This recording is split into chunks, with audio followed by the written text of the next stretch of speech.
around £10. But funding his lover was just the tip of a large financial iceberg that was sinking Scott.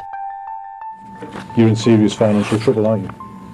You've accrued debt of almost £90,000 on credit cards. Tell me about your lifestyle that's accrued debt of that amount of money.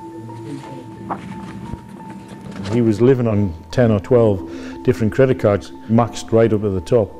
So it wasn't his own money, it was somebody else's. It was the bank's money that he was using. But he had to use that money to live this lifestyle of champagne and cigars, etc. Scott explained that his extravagant lifestyle had been funded by his parents. There was an element of truth to his claims. Credit cards have been applied for and used by you in your father's name after his death. Explain that to me. Scott's perilous financial situation didn't seem to trouble him, though. You've got all these letters from all of these financial institutions, and they're bombarding you, they're demanding money from you, and you can't afford to pay them. I would say that if you owe your bank £9, then you've got a bit of a problem. You don't owe them £9, you owe them many thousands of pounds. I'll start again. If you owe your bank £9, then you have a bit of a problem.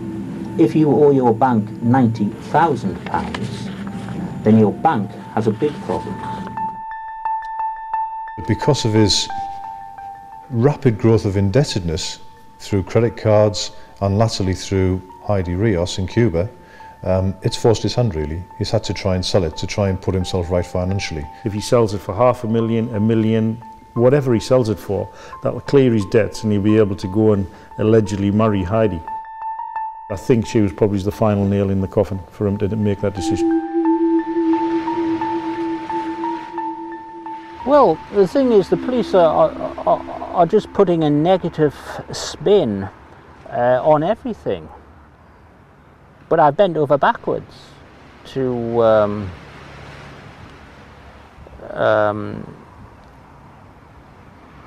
get Heidi and Denny in a position where they can tell their version of events.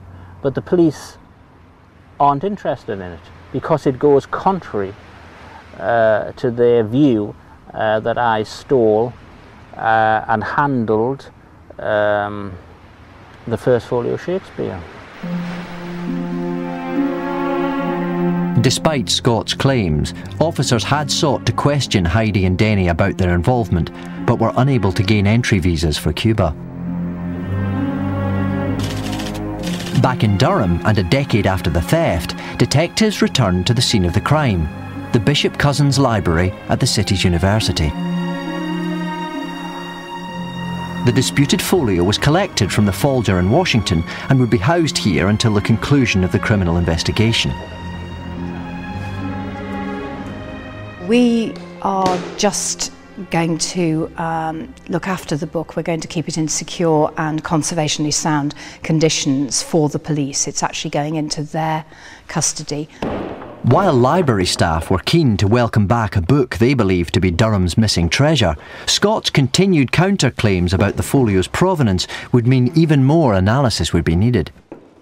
There is a census that was published. A single author went round and looked at all the existing copies of the Shakespeare First Folio, and he did a detailed description of them. And luckily, he did it before ours was stolen.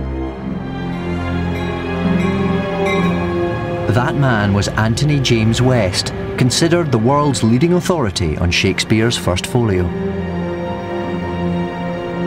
In a bid to disprove Scott's Cuban claims, detectives summoned West to Durham to examine the disputed copy. Having handled Durham's folio 14 years earlier, his task this time was to provide irrefutable proof that this stripped copy was indeed the stolen book. This is the moment I've been dreading because this book has been totally mutilated.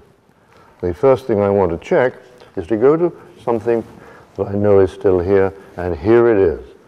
It's a manuscript where somebody has written in Troilus and Cressida. This is one of the most important pieces of information to identify this as the Durham copy.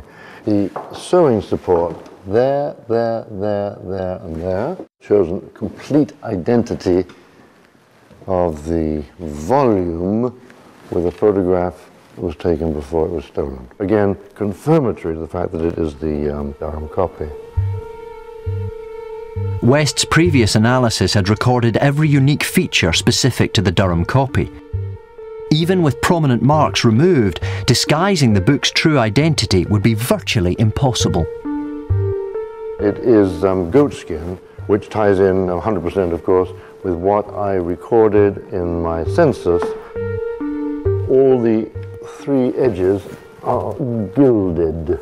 If this weren't gilded, we'd have a problem. It was completely original leaves. It still is completely original leaves.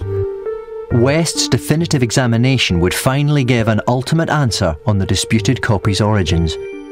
I've now verified every aspect, and everything matches. So I'm able to say now with complete conviction that this is the Durham copy.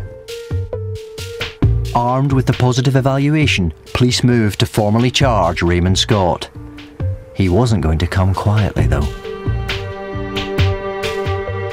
I thought, well, I can arrive in some rusty old minicab, dressed in the clothes I normally do the gardening in.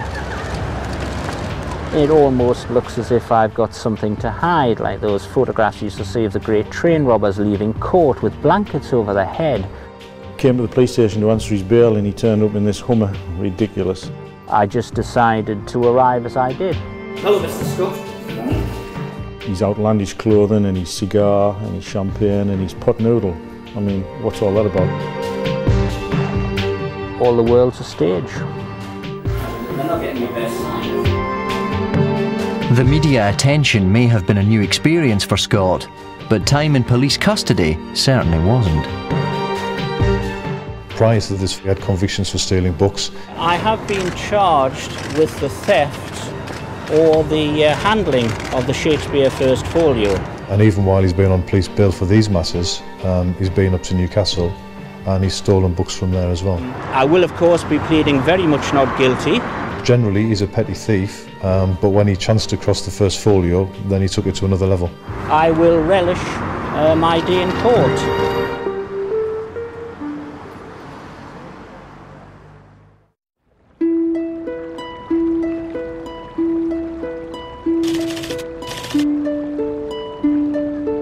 2 years to the day since Raymond Scott walked into the Folger Shakespeare Library, he was making another grand entrance.